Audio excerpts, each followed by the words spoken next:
पिताजी, जिंदगी भर मैंने कई युद्ध लड़े हैं, सम्मान के लिए, कर्तव्य के लिए, जीत के लिए।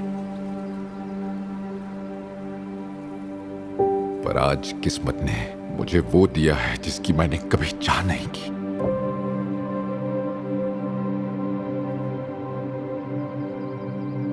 एक बेटी, तूफानों से अनछुई एक मासूम जिंदगी।